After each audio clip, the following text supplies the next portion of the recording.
Bonjour à tous, aujourd'hui on se retrouve pour tester le site YesStyle. Je vous avais demandé il y a quelques mois de ça, il y a environ 3 mois, 2-3 mois, quels seraient les produits que vous aimeriez que je teste, et donc j'ai fait cette vidéo. Pourquoi j'ai mis autant de temps à la sortir? Tout simplement parce que les délais de livraison étaient genre immense, mais vraiment, j'ai mis au moins 3 semaines, 1 mois à recevoir la première partie de la commande et il fallait compter encore un autre mois pour recevoir la seconde partie. Je voulais pas vous faire un truc à moitié, etc. J'avais vraiment envie de tester tous les produits, surtout que c'est des choses dont vous m'avez demandé. Je n'ai pris aucun soin parce que j'avais envie de faire une vidéo uniquement sur les soins coréens, regrouper les 7 étapes, etc. et vous en parler plus en profondeur. Donc ici il y aura que du maquillage. Faut savoir que sur le site il y a une partie des produits qui sont déjà en stock et d'autres parties que eux-mêmes doivent commander auprès de leurs fournisseurs, donc c'est pour ça que ça met un temps juste incroyable. J'essaie de vraiment prendre un produit dans chaque catégorie pour pouvoir faire un look, hein. Mais c'est vrai que la grande majorité des questions qui revenaient, c'est est-ce que ce sont des vraies marques? Est-ce que le produit propose vraiment de produits de qualité? Parce qu'au niveau rapport qualité-prix c'est juste incroyable, il y a des prix de malade sur ce site internet là. Et c'est vrai que sur certains produits, quand vous comparez les marques, c'est vrai que c'est moins cher sur le site YesStyle que sur d'autres sites internet. Donc j'ai fait le cobaye, j'ai testé pour vous, mais en tout cas je vous dirai ce que j'en ai pensé tout au long de la vidéo. Comme d'habitude, avant de commencer cette vidéo, je vous laisse tous mes réseaux sociaux juste ici. N'hésitez pas à venir m'y rejoindre parce que ça me fait plaisir de partager avec vous sur ces autres réseaux sociaux là. Surtout qu'en ce moment je poste qu'une seule fois par semaine sur YouTube. Je suis beaucoup plus présente sur Insta par exemple. Donc sans plus tarder, on commence la vidéo de suite. En soi, ça fait tellement longtemps que je les ai commandés, que j'ai passé commande et que je les ai reçus, que j'ai oublié ce que j'avais pris. Donc là j'ai un primer, un concealer et 2 fonds de teint. Donc je vais commencer par appliquer ma crème hydratante de... Ah, j'ai ça. Ça en fait c'est censé apporter du volume aux lèvres. Je sais pas si vous vous rappelez des labellos qu'on avait à l'ancienne qui sentaient les fruits. C'est exactement la même texture. Ensuite j'ai pris ça, c'est collagène lead. Ah mais c'est des patchs au collagène. Je pensais que ça allait venir en...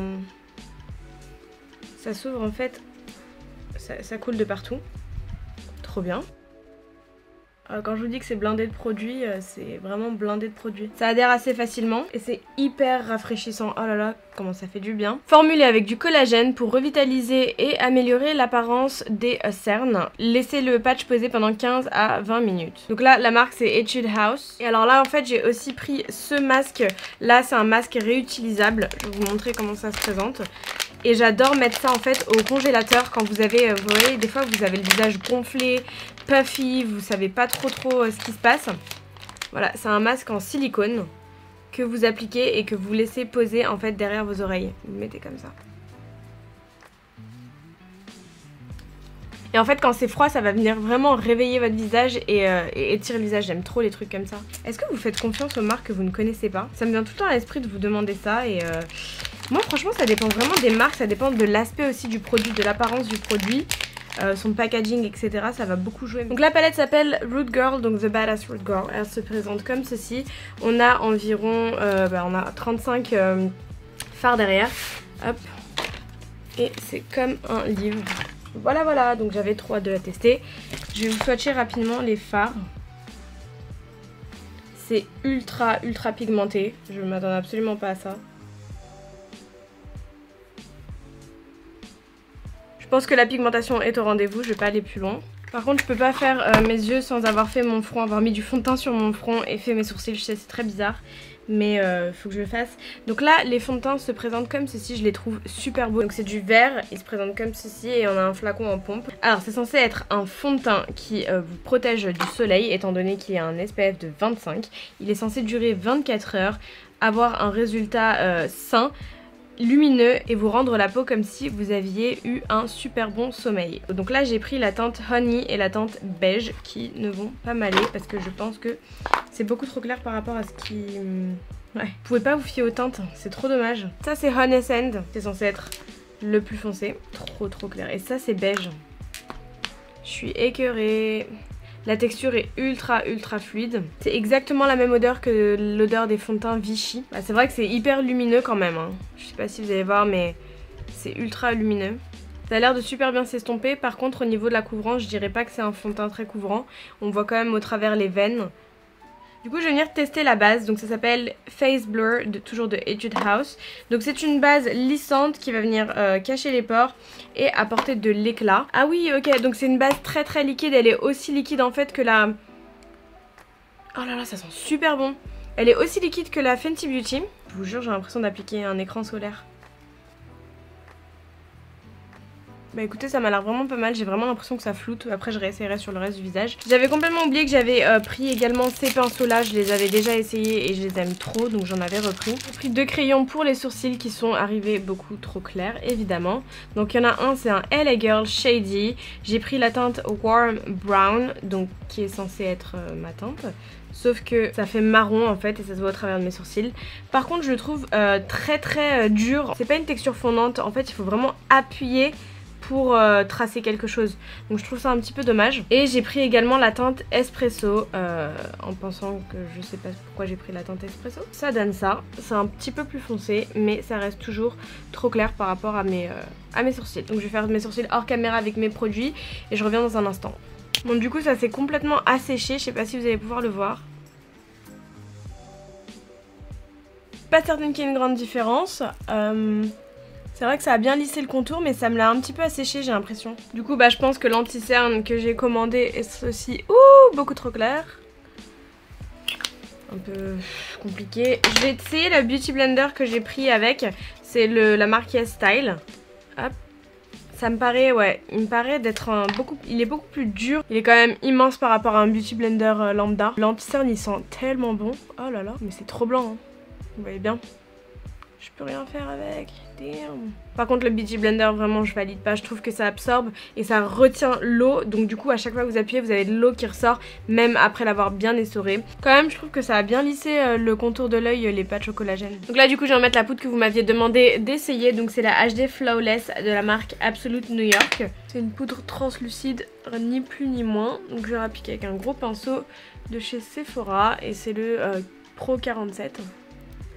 Elle m'a l'air très fine, je sais pas si après je vais pouvoir l'utiliser sur tout ce qui est cerne, mais en tout cas la poudre est très fine et elle a l'air vraiment pas mal. Du coup je prends pas du tout de couleur de transition et j'y vais franco avec la couleur violette, qui est une très jolie couleur. Elle est hyper intense et ça m'a l'air de super bien s'estomper. Elle est un petit peu moins colorée, un petit peu moins rosée que sur le présentoir.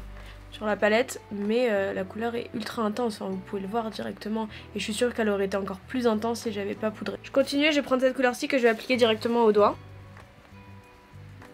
Oh, j'aime trop la couleur. Elle est pas hyper belle, en fait c'est un espèce de violet mais entre le mat et le irisé. Trop beau la couleur, j'aime trop. Et en fait j'ai carrément envie d'ajouter cette couleur là au centre.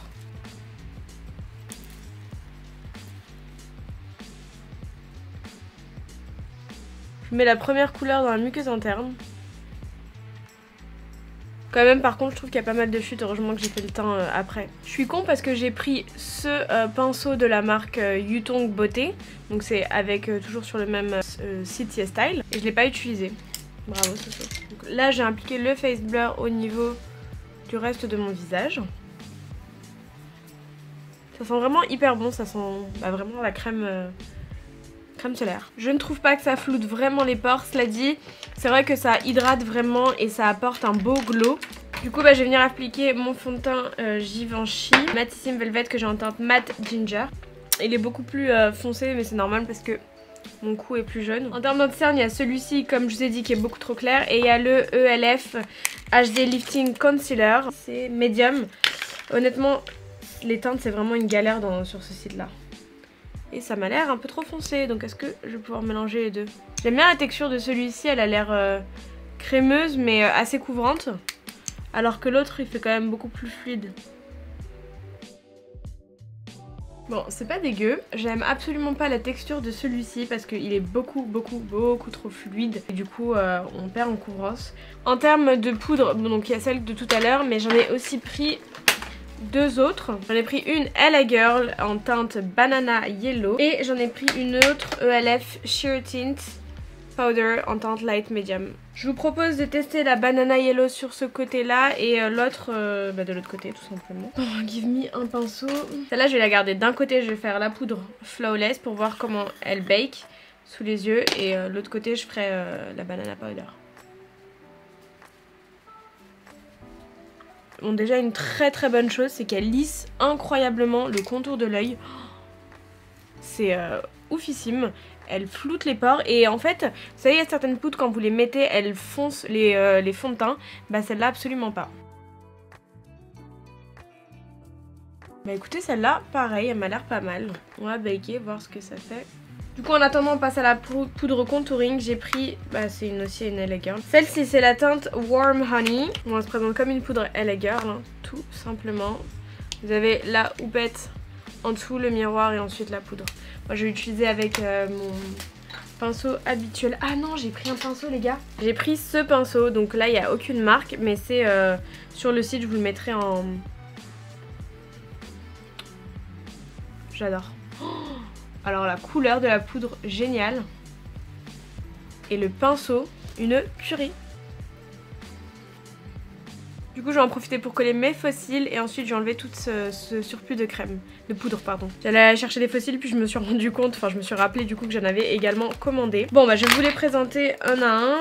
Donc là, ce que je vais mettre, c'est les Korean Silk 3D. Donc là, du coup, j'ai mis mon petit mascara. Je vais venir mettre mes fossiles.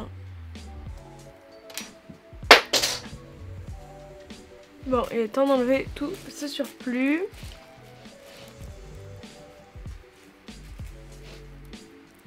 Je vais juste en mettre un petit peu ici. Je trouve la poudre pas mal. En fait, elle marque un tout petit peu plus mes cernes, mais ça va, c'est pas dégueulasse non plus. Donc j'ai testé la marque LA Colors, c'est ça. La teinte, c'est Cherish. Donc ça ressemble à ça. Il y a un petit ça. Truc qu'on se sert jamais. Ah, il y a un miroir en dessous. Trop bien. Quand même, hein, il est pas mal pigmenté. Je m'attendais pas à ce qu'il le soit autant. Quelle belle surprise là de toute façon. J'ai l'impression que tout ce que j'ai pris, c'est des produits de qualité. Malgré le fait que ce soit un peu plus compliqué à choisir. Dû aux teintes de couleurs, etc. C'est un peu compliqué parce que je trouve que ça ressemble pas forcément. Mais en soi, tous les produits sont des produits de qualité. C'est des produits que je vais réutiliser. Par contre là, ça me stresse. On voit bien mon cerne. Je sais pas si c'est dû à l'anti-cerne ou si c'est dû à la poudre. De toute façon, je réessayerai la poudre avec un autre anti-cerne. Alors je sais absolument pas ce qu'il m'a pris, mais j'ai pris mes gavets de rouge à lèvres.